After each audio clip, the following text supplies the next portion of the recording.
My friend just told me I look tired. I am tired, and I'm getting these old lady bags under my eyes because I haven't slept much. What do you do when you get anxiety and you put the anxiety with insomnia? It's kind of like the joke about the chicken before the egg. Which one comes first? Is it the chicken or the egg? Is it the insomnia or the anxiety? Which one comes first? One causes the other. Anyway, that aside, today I'm thinking about how spouses of addicts or people connected to the addict have always to somehow defend their relationship and their connection, and why I've been asked 1,000 times, why don't you just divorce? Um, is he good looking? Um, does he have money? I don't know if anybody has ever met an addict who has money. All his money goes to the terrorists, aka drug dealers, who are terrorizing households and families with their poison, knowing that they're killing people and don't care that they're selling this thing to these beings. There's this. Anyway, having to defend my marriage, having to defend why don't I leave, as if it's some failing on my part, why my spouse is sick, why he's unwell, why he has these mental challenges, why he is ailing. And well-meaning people ask this question, and they start to remedy, you know, it must be a low self-esteem. It must be that you're codependent. It must be that you're a co-addict. It must be that you don't think you can get better. It must be that you're afraid to be alone. It's all the reasons what they come up with for why why I would not be willing and hasty to make a decision about which direction my marriage should go. And one of the other popular ones is, you're young, you're beautiful, you can find somebody else. And you don't know how many times I hear that from people who think they're reassuring me, or because that comment is so closely connected with the low self-esteem comment, the you you don't think you can find somebody better, so that's why you're stuck with this person thing. And it's so insulting. I don't think anybody stops to reflect on what the implications are of what they're saying, for my reason for not divorcing my husband right away, and why do I stay. I have one friend, I love her, but I had her say to me, are you still in that situation? And it was with such incredulous, it's like she can't believe that, are you still, because I never talk about it with her, and there was a reason I don't talk about it with her. I don't want to, I'm a therapist, I don't want to create anxiety in my clients or in my friends by discussing and bringing my outside energy into a scenario. So I'm a little guarded about that part of my life, um, as far as my professional business is concerned.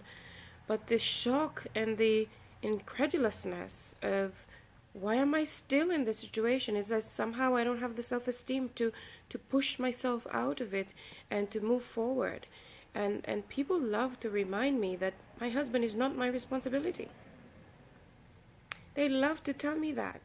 He's not your responsibility. It's not like as if he's your child or something. And they would be, in their belief systems, all of this works.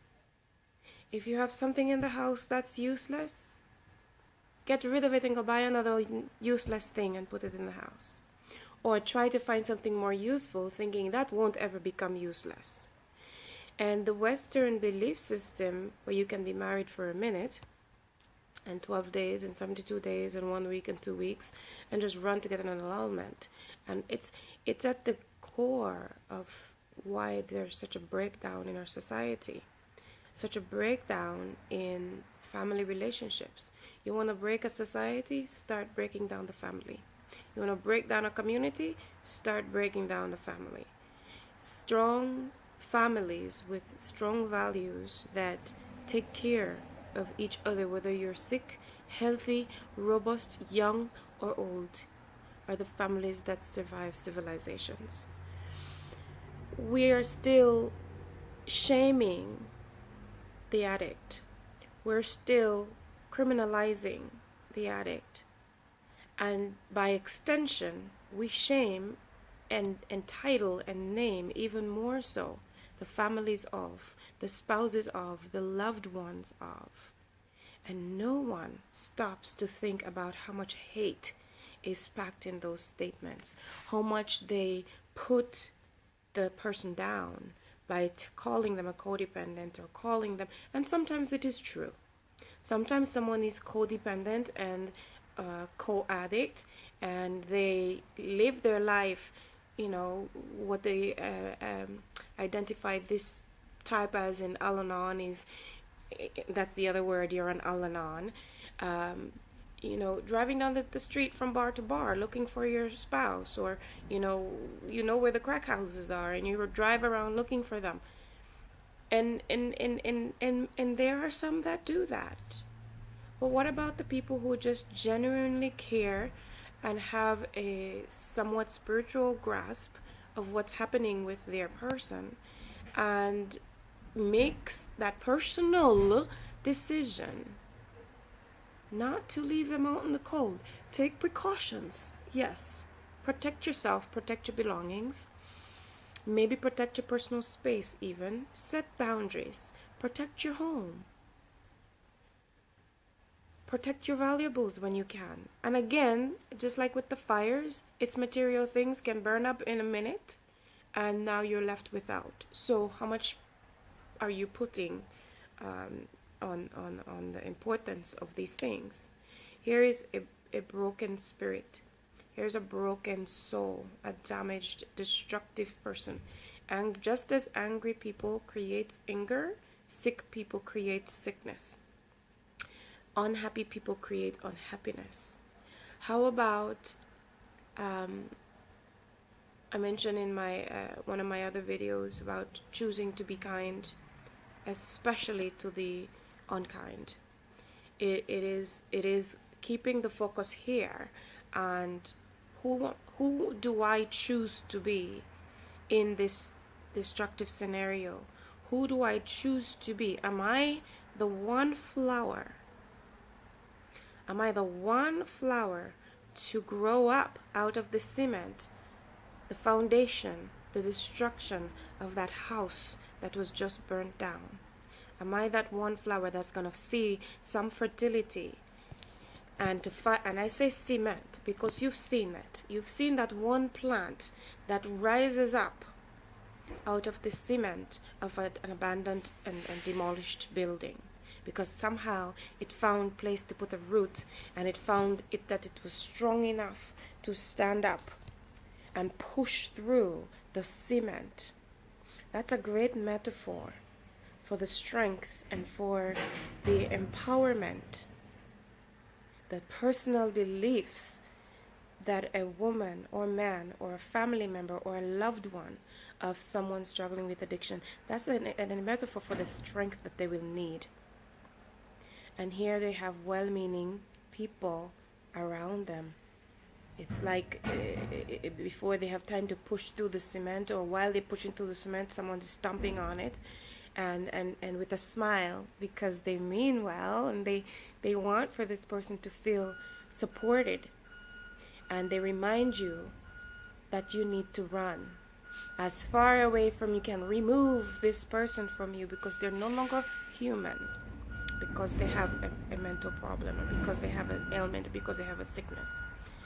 And that isolates, because if I feel that you are judging me based upon the behaviors and based upon the ailment of my spouse, then I'm not going to feel encouraged to be around you, and I'm not going to be feeling as empowered in your space. I'm not going to feel empowered to be my true self in your space, because I'm going to need to shield and protect and defend that side of me.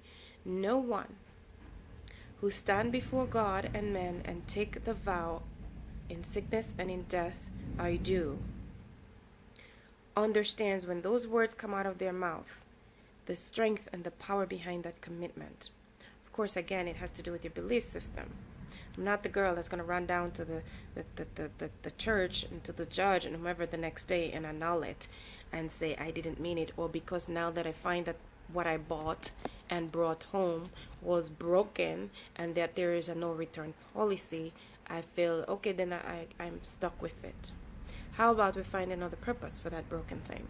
How about we find another way to approach this so that there's still a human being underneath the mind fog. There's still a human being underneath the destructive behavior. And I mentioned briefly that hurt people, angry people create anger, sick people create sickness. Now, I use that to say that this broken person, the mere fact that they're attracted to a healthy person in the first place is an indication that there's a wish. There's a core wish to be well. There's a core wish to get better. There's a core wish.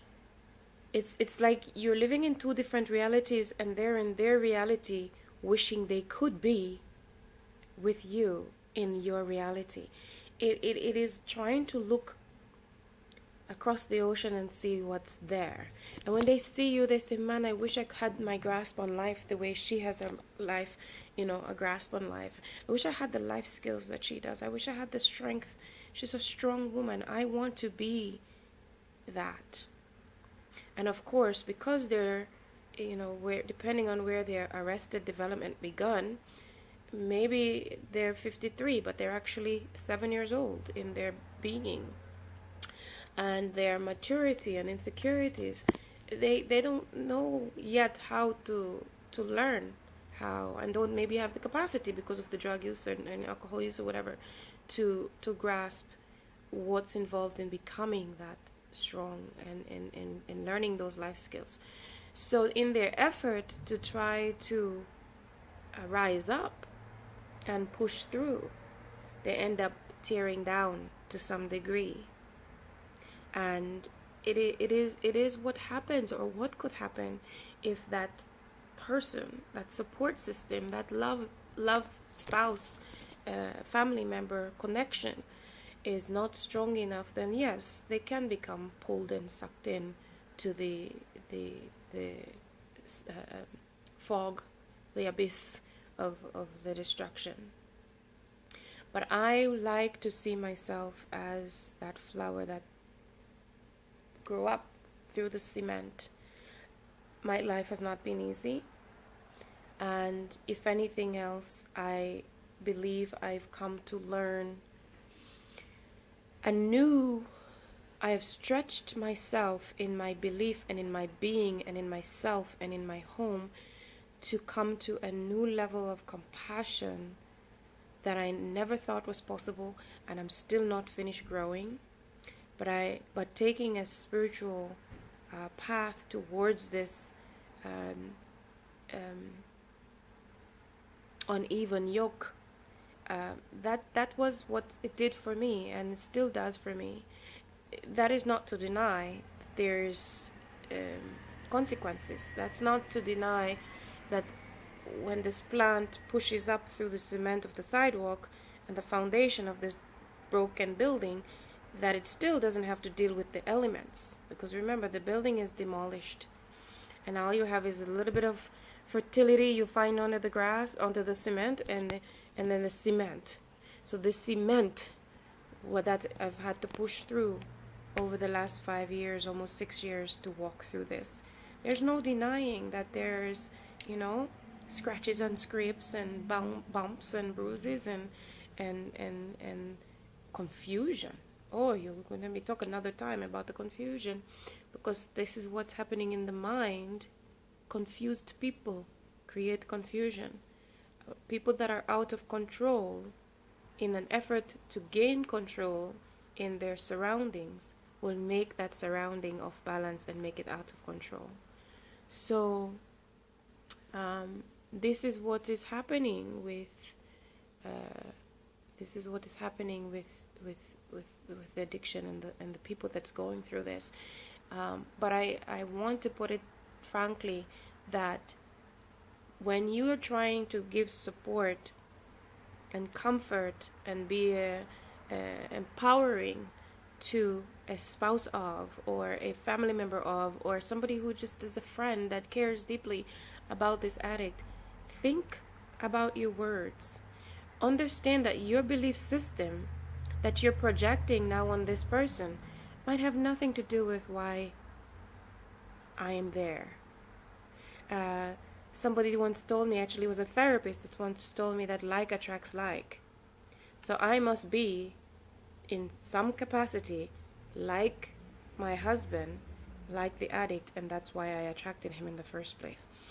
To some degree, she might be right, as they say in Al-Anon. She might be right. But how does that empower me?